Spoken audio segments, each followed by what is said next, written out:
Hi, welcome back to my channel. It's Christina at Homeschool and Grace, and today is another weekly update. Well, for 2 weeks. So we're gonna do week 15 and 16 this week because I've gotten behind on these.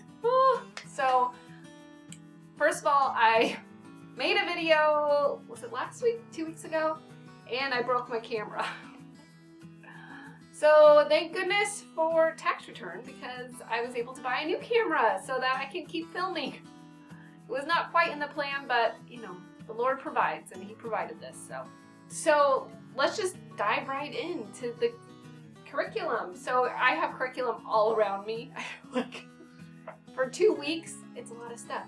So I thought I would start out this week sharing timeline books.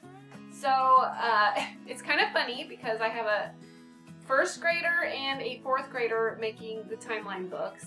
And it's kind of fun to see, do a compare and contrast. Maybe you can tell their personalities. So my fourth grader, you know, each one, whoop, there it goes. Very colorful. I can even show this. Here we go. And our dates are off. Don't pay attention. I gotta add in more pages as well. I think I'm gonna make an update video on this to correct it because I need to add more pages first of all, and I need to fix my dates. So this one I did a little better because I didn't add my dates in yet. So they can just go. But look at, there's no color on hers except 2. She's not one for detail at the end. It was pretty funny, I thought. Like, my other one loves to color them. This one, not so much. So that's all right. Oops, I'm doing that upside down. So those are the 2 timeline books. Yes, we make them. Yes, I love it this way. They're so nice and compact, and now I can store them and save them for years to come. So I'm really liking how this is working out. And I'll link the video for the timeline book, how I made it, if you're interested in making your own.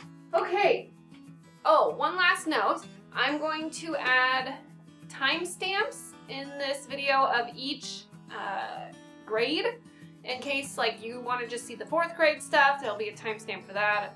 1st grade, pre-K, and preschool. So those will all be at the bottom of this, or in the description box of this video.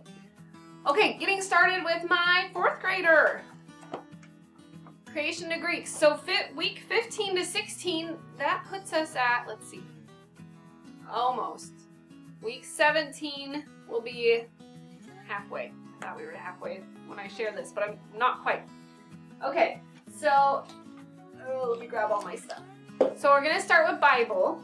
So this week was so fun. It was learning about the tabernacle, and I've always been kind of confused by the tabernacle and not quite understand the purpose of it. And if you're confused, like, it's awesome. So don't mind the Nutri-Grain box, whatever they call them, fruit and grain bars.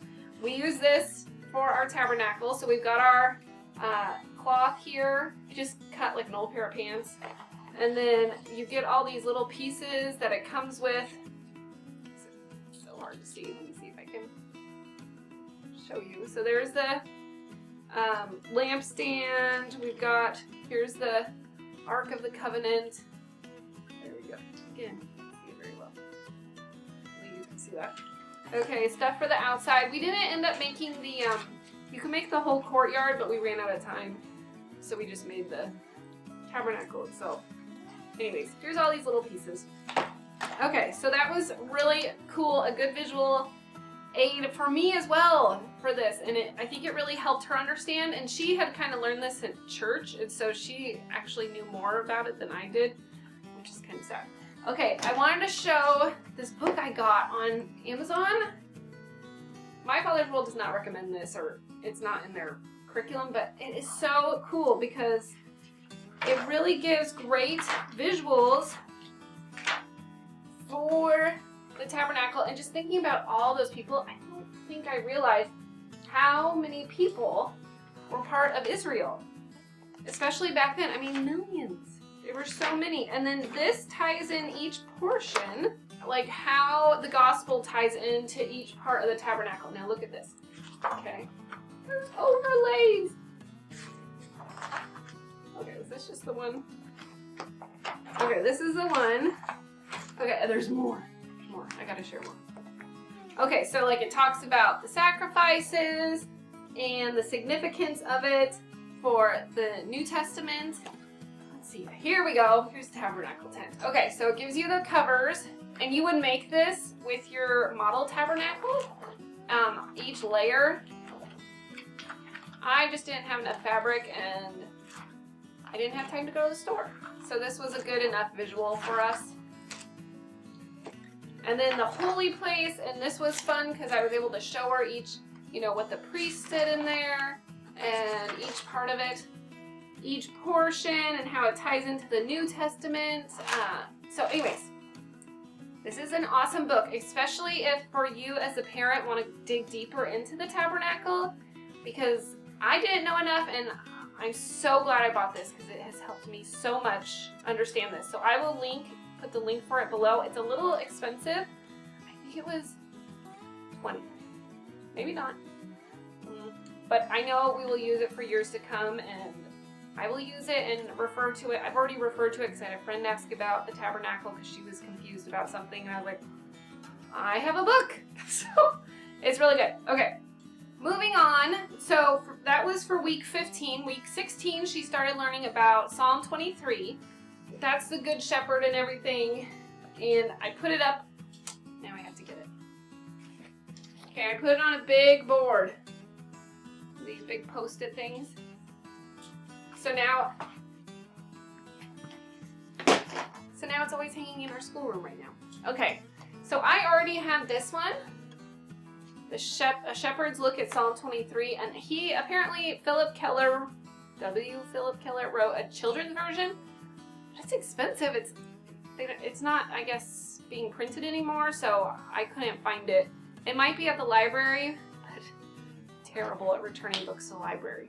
Okay, so this was a book that you could use, but the only problem is that it's a little, this would be better for like us as the adults if you're wanting to learn more on Psalm 23. So I saw on the My Father's World Facebook, someone had mentioned this book, Sammy and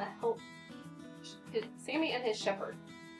Anyways, it's a really good devotional with your kids. So we have started reading this one at night for our family devotions, and then at the end there's questions about it, and the pictures are, I like the art.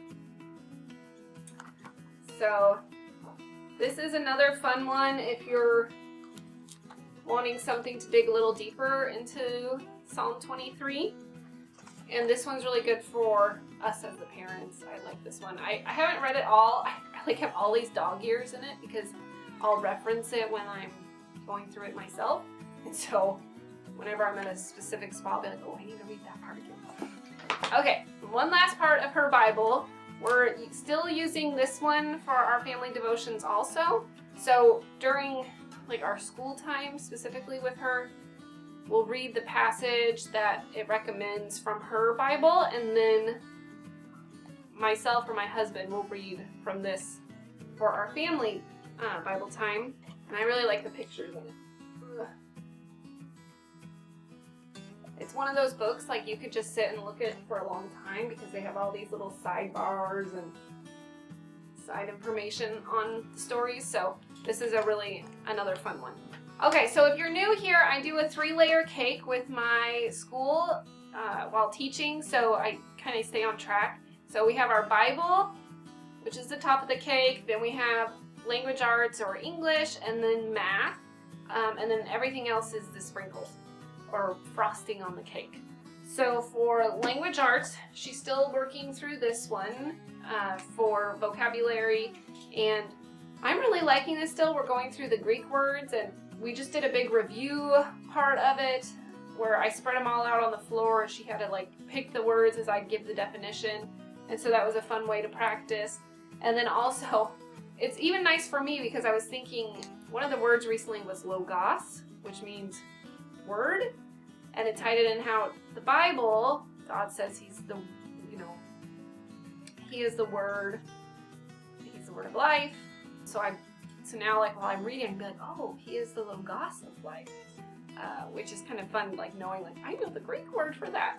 So it's been really fun for her to learn this, and I think she's enjoying it. I'm not sure if next year she goes on to the Latin, or I'm not sure what the plan is, or if she'll even touch the Latin this year. Okay, we're still also working through language lessons for today, and we're right on track with this one. I've always really liked this one, the language lessons book. We also, this last week or two, she had to do letter writing, and especially a thank you letter, which was perfect because the girls had gotten bunk beds made by their grandfather, and so she was able to have someone specific to write a thank you to. So she worked on that, and it's really nice because it gives like how to do the outside of the card for the letter, and then even the how to write the body of it and to write your greeting and such like that. So I think it's a good thorough lesson in that, and I think letter writing is kind of becoming a lost art, so this was a good lesson for her. We're still working through writing skills. She's still a bit behind, but that's all right. We caught up some. We're now to week 25. I think last time I made a video, we were only to week 20.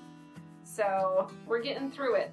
And I think she's getting more used to it, and I've kind of lessened my expectations on it. I don't know what necessarily is expected of a 4th grader for writing, but we're getting through this. She's doing good.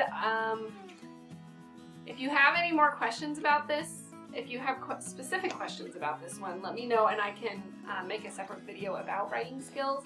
She will be moving on to the B next year, but we might, how many lessons are there? Oh, there's 68 lessons. Okay, so that's language arts. Oh, we're still doing handwriting some, but I kind of lessened up on that because I feel like her handwriting is has improved. And yeah. And we're still working through Matthew C for math, and I forgot to grab the book, but she's doing really well with that too. She's to gamma, and so it's multiplication, and I think multiplication's a bit easier almost than addition because it's kind of, you can get a rhythm going with your skip counting. I know some people don't like that their kids have to skip count, but I think also for myself, if I'm going through a dictionary and I need to get to letter, let's say Q, don't we all kind of sing the alphabet to get to Q or something like that? So it doesn't really bother me if she has to skip count to get to the number, if she doesn't have her facts perfectly memorized. Let me know if you do something different, but that's what works here.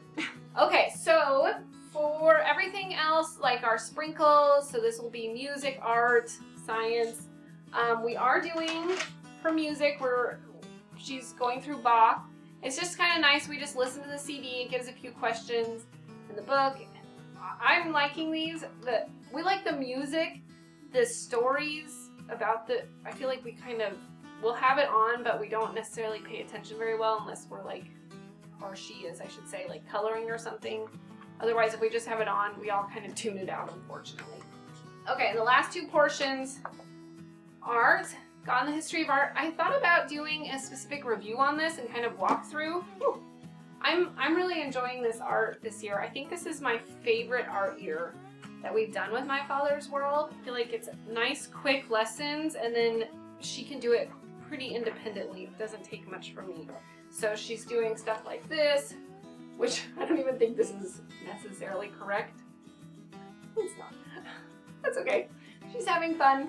She colored the flamingo bright pink. So, but she's working on the color wheel. You can see that. So that's been nice. And so she's liking this, I'm liking this. So it's been a good art program, and we'll continue this next year. And for next year, she'll be 2nd grade. They'll both be working through this, and they'll each have their own book, and I'll explain why for next year. We're still not getting through our science. It's a struggle. Let me know if you're getting through your science in the beginning, if you're doing this too.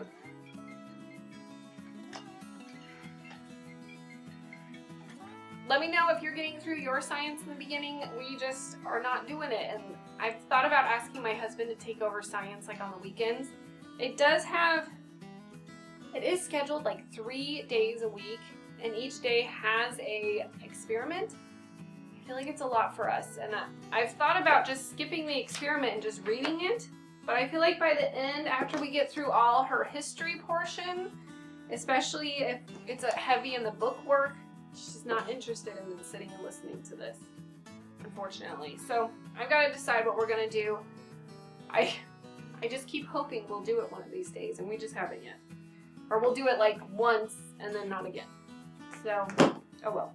It's about once a month, I feel like. Lastly, we're still reading through Treasures of the Snow, and they are really enjoying this one. I think because it's a girl as the lead character, and the story's just really fun. So, I saw on Amazon there's more Patricia St. John books. I'm thinking about ordering one of them for this summer. So let me know if you've read any of her books and if which one your favorite is. I'll put a box up here for that, a question box, and you can tell me which one your favorite is. That was a lot. Okay, that was 4th grade. Moving on. Okay, my 1st grader learning God's story for week 15 and 16. So her Bible's now to the point where we read these big stories, or I read these to her and then she summarizes. I think I shared that on the last video. And I feel like her comprehension all of a sudden has gotten better. Like she's getting used to this format. At first she was like, I don't know what you're saying. I was like, she's not as much of an auditory learner, I don't think. But now it seems to be clicking better. And so I won't necessarily ask for a full description. I'll just say, tell me one thing that you learned or that you remember. And she's doing it now. So I think that's awesome. So she also she's really struggling getting through her workbook. I don't quite know why, because once she does it fairly quickly, but for some reason she's just not super thrilled by it. I think it is kind of hard. It's hard work, but it's 1 page a day, so it's not like I'm asking a ton from her, but she is not loving it. So what we decided to do, and I'll link a picture here, or here, wherever, I don't know, put a picture of, we decided to make a big paper chain. So each day that she completes in this, she gets to take a paper chain off. And once she completes this, she gets to have a sleepover with her cousin, who's like her best friend. So that's pretty fun. All right, so that's been a good motivation to get through this book, to know that she gets to have a sleepover with her cousin. So part of her Bible too is she's reading through this. She was kind of struggling at first because she's just not used to reading a page with so many words on it. So I really had to be diligent about doing this kind of stuff. You know what I mean? Is it? Because otherwise she was like, I don't know where I am. So anyways, that's helped for her Bible. I think she's doing pretty well with this. I don't know. How's your kids doing with the Bible reader? I think it's still kind of hard and I have to help, especially with the bigger words, but she's doing really good. Okay, moving on. So that was her Bible, along with language arts. Okay, she is still really liking her math book, and she was working on place value, and she's actually even working on place value like well, I guess it would be multiple digits. So like the tens place and the ones place, and adding and subtracting with that. So she at first was kind of confused, but these are really helpful. These come with the curriculum, the Unifix cubes. So we're using those, and then it's got a place value sheet. Okay, so she's got her place value sheet she's using, and she's figuring it out pretty well. And I feel like this is kind of more advanced math. I guess it's 1st grade. It would be 1st grade. Okay, so some people don't love the math, but I feel like it's going well for her, and she actually really enjoys when she gets to do her math pages. She likes the math workbook. She does not like her language arts workbook. You know, whatever. Okay, moving on. Okay, so that was math and, let me see here, math, Bible, and reading. We are not doing the bean sticks. We started out and we totally petered out, but now I don't worry because she can do place value, and that's pretty much the whole point of it. So she's got place value but down. We've also got behind on her 100 chart, so we caught up on that, and I had her count, and thankfully she can count to 100, so we're doing good. I think that's like one of the things they've got to be able to do by the end of first grade is count to 100, and we're good. So, and don't stress if your kid can't at this point, okay? Because my oldest could not at this point, so it's okay. Just take it at your kid's pace. Okay, so for music, she started Peter and the Wolf. I love Peter and the Wolf. So, okay, the one who does not like coloring her timeline pieces, I love coloring these. You just can't, I can't keep up. And she's doing great. And she really is enjoying learning about this. So that's been really fun to do with her. And also for art, we're working through enjoying art together. I just put this in an old folder and glued this onto it. And then I've got my book and then the art cards over here in order, and we just pull them out as we need. And we typically do this at lunchtime so everyone can be a part of it because everyone loves these. And there's questions on the back. So, and they're so cool. Like, I wish I had a second set to hang up some of them because I really, really like them. I think they're really pretty. So that was music, art, and now science. Science again. We get the book read, that's it. But this year, or this week, okay, I got this at the beginning of the school year. This is from Rainbow Resource. Watch, wait for it. My battery died. Nope, there it is. Okay. Hey, ah! Oh no! One of my planets fell off. Isn't that fun? I know, you could just sit and watch it. Okay. And I know they're totally not in perfect orbit, but you get the idea. It's a fun visual aid. You do not need this at all. You actually make your own. And we still have, from my oldest, when she did the first grade, I still have planets hanging on my ceiling in my dining room. That's okay. We had it orbit like, so you'd make the planets, and then we have them up by like a light. So the light is our sun, and then the planets are coming off from it. We've lost some of the planets, but not all of them. Okay, I wanted to show this part too.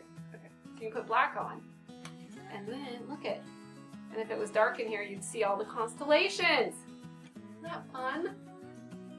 Okay, again, you don't need this, but it's kind of cool. You gotta admit, that's pretty cool. Lastly, I wanted to share, we're not getting through these. The pattern blocks, I mean, we'll use them here or there. I need to put them in a better place so where I remember to pull them out. We're not really using them like I had hoped, unfortunately. And we still have the book to do the animals, but I think I need to just put this on my kitchen table for like free time or whatever, or during lunch, after we eat lunch, and for read alouds because it's not getting done up here. I think I'm gonna do that. I'm gonna try that this week. I'll let you know how it goes with this on the table. Okay, that's it for first grade. Again, I had a lot to say. Okay, so for my pre-K-er, Voyage of Discovery, okay, this is only week 15 because, so after week 15, 16 and 17 is technically the Christmas unit, and we did that way back at Christmas time. And so she got a little ahead, so she actually got a week off of school while everyone else kept going, which is funny because she's the one who would never want to take a week off. And I'm like, I'm sorry, you have to take a week off, otherwise you guys get all on different dates and it confuses me. It doesn't really confuse me, but that way they end closer to the same time. Okay, so 15, she's still, we're going through with this. And I just saw on the My Father's World website that they have a Bible coloring book that I should have ordered because I'm curious if it matches up with the pictures from this, because I think that would be nice for her to color something after we've done the story in here. But I'll have to double check, I don't know. Okay, so she's working through that, and then she's still working through, this is her little prayer box, and it's so sweet because she loves this. We keep it right on her desk, and she actually picks someone every day to pray for. It only calls for once a week, but she really likes it, so we do it every day, almost every day. She made a cute little crown and made the tabernacle. Did she? I'm sorry, not the tabernacle. She made the temple that Solomon made. So I'll share a picture here. I put it on Instagram. If you don't follow me, you can check it out. But here's a picture of her with her crown on and her little temple that she made. Okay, so that was for Bible. So letter K. So the last day of the week, you always do like a activity. And so I'll make a book of this at the end. So I found stickers at Dollar Tree of kittens. I think they're actually cats, but we call them kittens. And so that worked nicely. I always like it when they can be really simple. Because I can't go too elaborate, I don't have time. Or the energy. Okay, so she also learned about the number 5. And so she made this little book. It's so cute. I love her little picture of herself. She's like, I made my neck too small. I'm like, no, you didn't. It's perfect. So, and her little hands, and I'll have this forever. Can you see that? I just think it's precious. So, her little feet. Oh, just so cute. Okay, so I really like this that she made. And then we went through Crossroads of Character, and this is a really nice book for character qualities. And the stories are nice and short, and you end up reading it twice in the week. And she doesn't seem to be bothered by it. But this week was on obedience, and so that was fun to read through. I can't even find it. But anyways, it's got a bunch of them. Anyways, there's about 10 of them in here, and it's a nice book to add to your lessons. Okay, I think, yep, that was about it. So my first 2 were really long, and then my next 2 are going to be pretty short. Okay, so that was for my pre-K-er, and now for my preschooler. All aboard the animal train. Now again, she's behind because we started later, and we'll probably stretch this more 2 years. So she's to week 6. So she made a cute little bear headband. I'll put a picture here. You gotta follow me on Instagram. You can see these pictures. So anyways, here's a picture of that. And then she's loving this CD for the songs. I lost the cover of it. It's called Sing for Joy. But we listened to Jesus Loves Me on it and Follow My Directions. So that's been fun. And then the 3 bears we read. I really like this one. They always have a lot of fun. Okay, anyway, so it teaches them, which is a math skill, like big, medium, and small. So you use this book, and then you do little lessons with circles, and of course I don't know where her circles are. So what I was trying to say is, for math, it teaches big, medium, and small. And so she would do a little game with the music on where she had to pick up these, and so it was fun. So you don't realize when you're doing this stuff that you're teaching them math, but you are. And they have a lot of fun with it. And colors, that's another thing that's part of math that you don't realize. Whew. Okay. So that's it! We did it! Yay! Another 2 weeks down, and hopefully I'll have another 2 weeks up here soon, because we are to, in real life, week 18. Okay, so thank you so much for watching this, and I'm sorry it was so long, but I just have a lot to talk about, and it's so fun to talk about school stuff, so homeschooling especially. Thank you so much for watching this until the very end. If you are here to the very end, here are some other videos that you can go and check out. And I hope to see you at the next video. All right, thanks. Bye-bye.